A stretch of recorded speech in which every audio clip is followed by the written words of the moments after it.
Hi students, welcome to lesson number 7 on Max Weber theories of stratification. Introduction.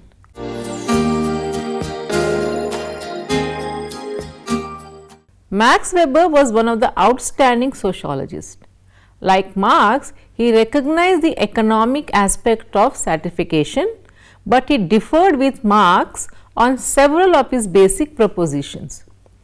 While Marx focused his attention on the toiling classes and looked at social development from the point of view of the laborers, Weber stressed on the role of the proprietor classes in social development. Thus, Weber is often referred as a bourgeois Marx. In this lesson, we shall view on Weber views on stratification.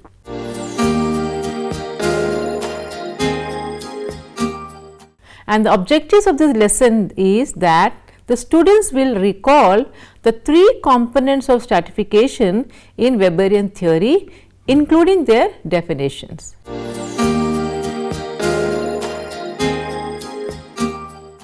Max Weber's views on stratification. As said earlier, Max Weber is regarded as one of the founding fathers of sociology. He is also the creator of the most potent counter-narrative to Marxist social theory. In this lesson, we will talk about his thoughts on class and other forms of social stratification. Weber, like Marx, thought that class was a fundamental form of social stratification. He used the Marxist criterion to define the term class, namely in terms of property ownership. According to him, the basic categories of all class situations were property and absence of property. He went on to distinguish between two categories of property ownership and non-ownership of goods and services. In Weberian theory, those with possession offered commodities, while those without offered services. Thus, a factory owner can offer goods which were produced in the factory. His workers, on the other hand, can offer only their labor power in exchange of wages.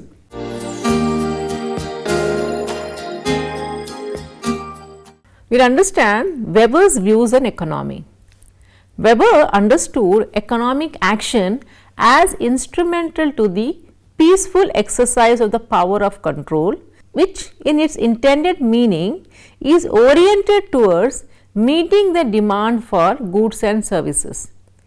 His primary interest was in capitalism, which he dealt with in his relationship to the genesis of the modern state and the formation of state monopolies, and in his opinion, monopolies originally promoted capitalism, but later on they hindered it.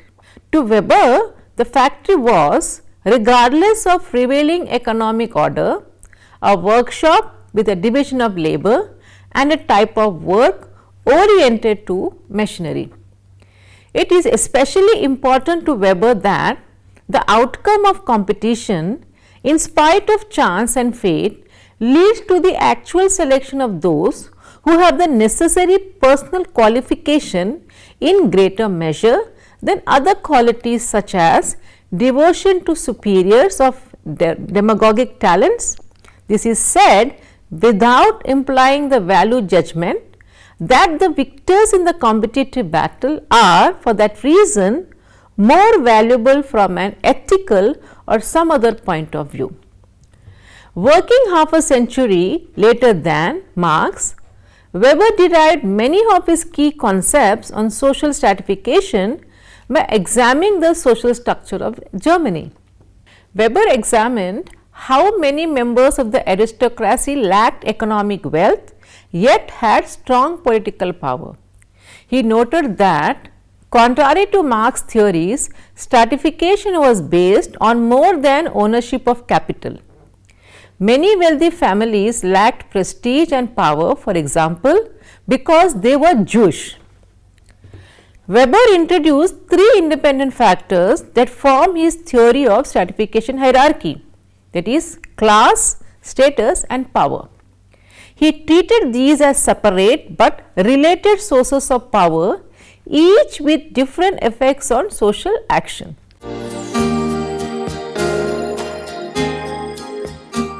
What is class and life chances? Life chances was another component of class that Weber emphasized. This was about the opportunities that came along with each stage of a person's life. A person born into a working class household receives a specific type of schooling which prepares him or her for specific jobs. The education will be less expensive and intensive than that of a youngster from a wealthy family. Both have different work opportunities. Their diverse family backgrounds place them in various social classes, in social contact, and manage the same pattern can be observed. A person from a working class background will interact mostly with other members of his her class, where a person from the upper middle class will have acquaintance mainly from his class. Thus, Weber found that life chances was an important aspect of class formation. Because of his aptitude or other circumstances, the son of an industrialist may become a worker, but as Weber pointed out, there were exceptions, not the rule. He emphasized that what was more significant was that a class life chances or lifestyles were similar. This is what gave that class prominence as the next generation joined the same class. And as a result, according to Weber, the concept of life chance is a sharing of economic and cultural resources that are available in different ways to different groups. So, individuals' life chances were mostly controlled by market conditions. Given his upbringing, the son of a worker became a worker because it was the best occupation accessible to him. For the property-less, the market condition becomes more crucial because they must rely primarily on the production of services, and because they only have their talents. They are unable to advertise themselves in any other way, and on the other hand, property owners can rely on the income generated by their productive assets. And as a result, Weber's class had two main characteristics. It was first and foremost an objective category, and it was defined by the members' control or lack thereof over productive property. Second, all members of a certain group had identical life chances which set them apart from others. The life chances of an individual depended on the market situation in the case of those not owning productive property and on the ownership of productivity for those owning this. Based on his definition, Weber identified four classes in capitalist society, and these were upper class that comprised those owning or controlling productive private property, and this class was similar to bourgeoisie or the capitalist class in Marx analysis. Second, they are the white collar workers, and this class included all those who were engaged in mental labor, managers, administrators, professionals, etc. Third, the petty bourgeois. These were the self-employed and they included shopkeepers, doctors, lawyers, etc.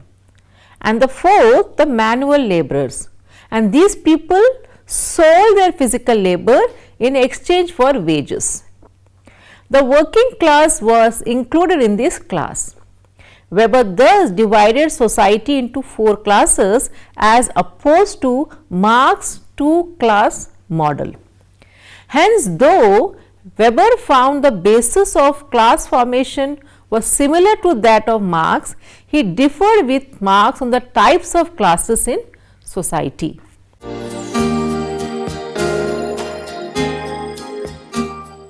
we talk about the status as a stratification system given by Max Weber.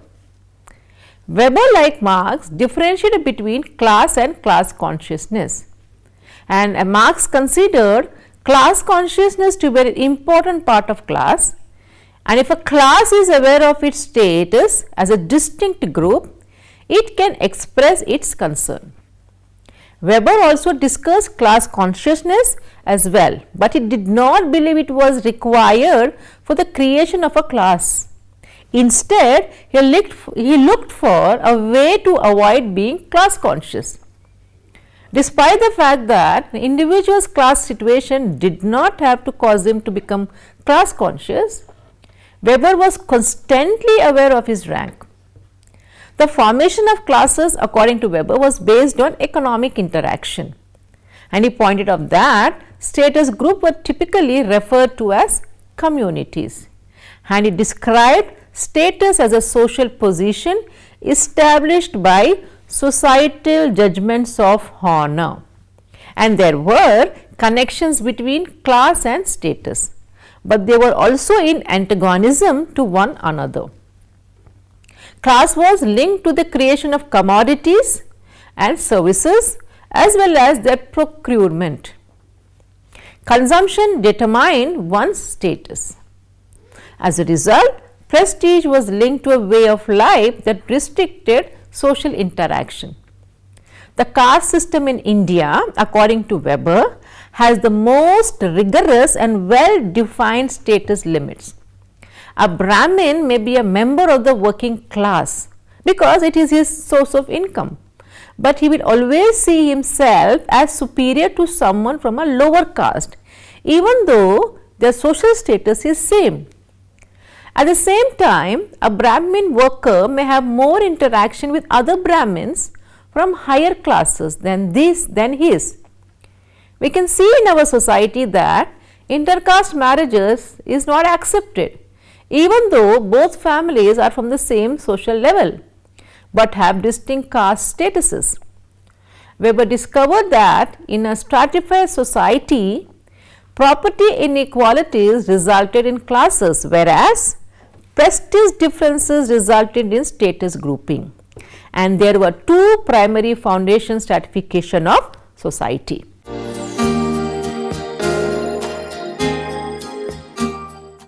And we look at the power as a stratification system as given by Max Weber. Power is a third organizing principle of social stratification. Unlike status and wealth, which can be clearly linked with group characteristics of ranking in societies, the principle of power is a relatively diffused attribute because it is not exclusive in character. It is always possible that a group with higher status in society or that which enjoys greater wealth also exercises more power in society. Nevertheless, one could make a distinction between, say, principle of privileges, whereas the latter tends to be based on the group's ability to use coercive means for other groups' conformity with action. Values and beliefs are determined by it. The concept of power, as Max Weber has discussed in his treatment of social stratification, rests on the fact that it endows the persons or groups which have power to impose their will on other groups by legitimate use of coercive method. In this sense, state offers us a good example of an institution which has maximum power.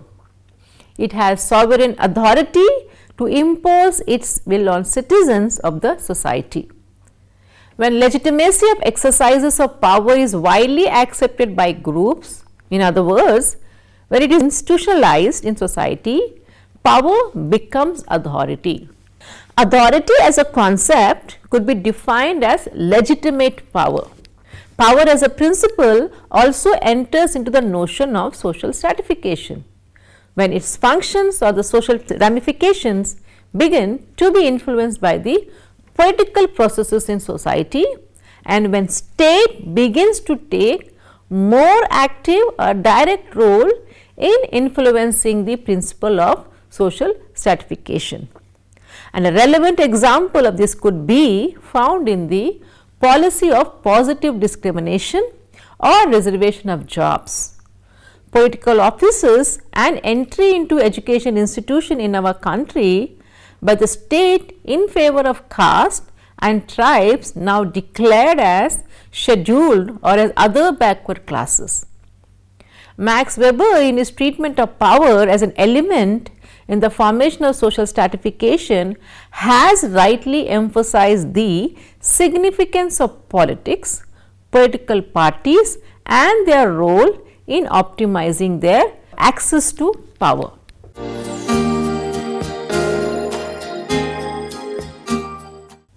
Now, we look at the appraisal of Weber's theory on stratification. As a result, Weber's theory of class position and party correlates to his concept of three orders in society, that is economic, social and political. It also means that social stratification is not primarily dependent on class or economic factor. In fact, by examining societal stratification from economic, social and political perspectives, Weber offers a broader perspective than Karl Marx's economic determinism, which we will address later. Weber's theory of social stratification to a large extent pays sufficient attention to individual and higher attitudes and motivation in connection to class, status and power.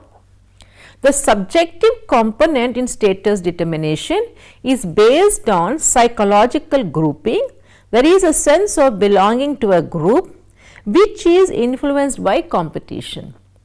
And as a result, classes are regarded as subjective categories, while social strata are regarded as objective categories.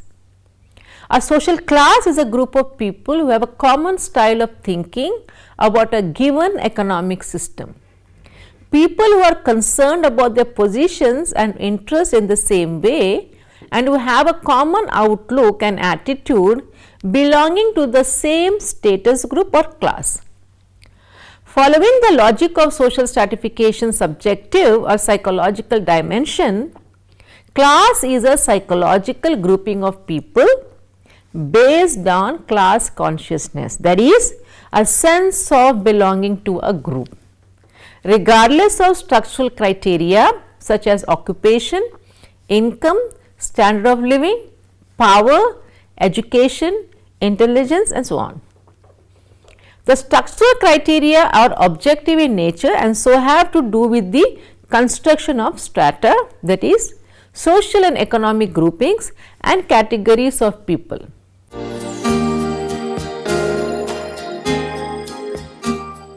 Now, we look at the differences of opinion of Marx and Weber. It is observed that the two thinkers on stratification have certain commonalities, but there are also significant disparities.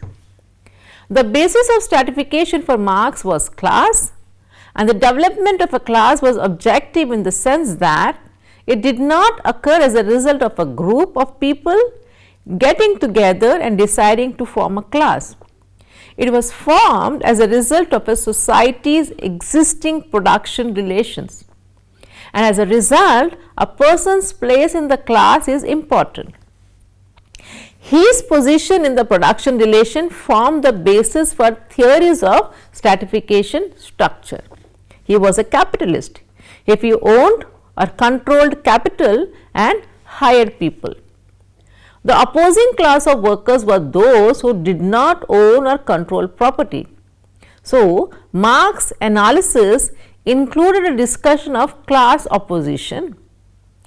Social and economic transformation occurred as a result of the disagreement. Capitalists devised new strategies to combat labor, and this could be the result of new technology that improves manufacturing practices or new rules that restrict employees from gaining more power.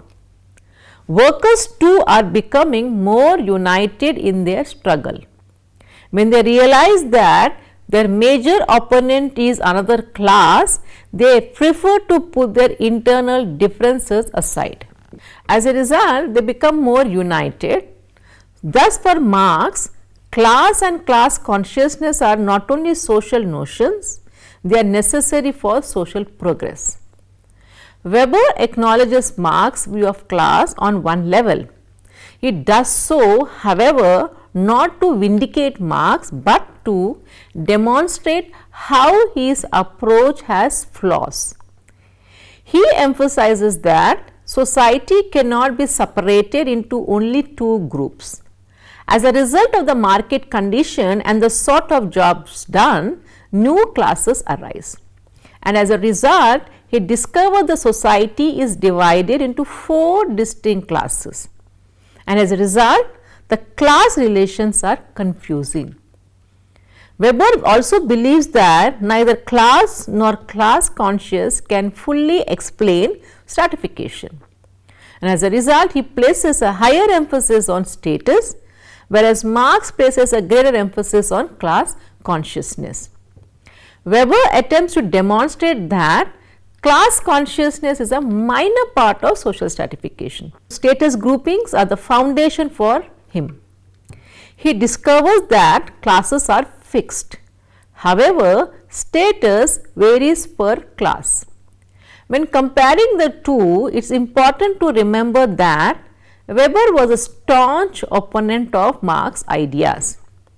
He attempted to provide Marx alternatives. Weber's work was not complementary to Marx, hence the two cannot be compared. In this sense, it was created primarily to counter Marxism. As a result, despite some similarities, their works are fundamentally distinct.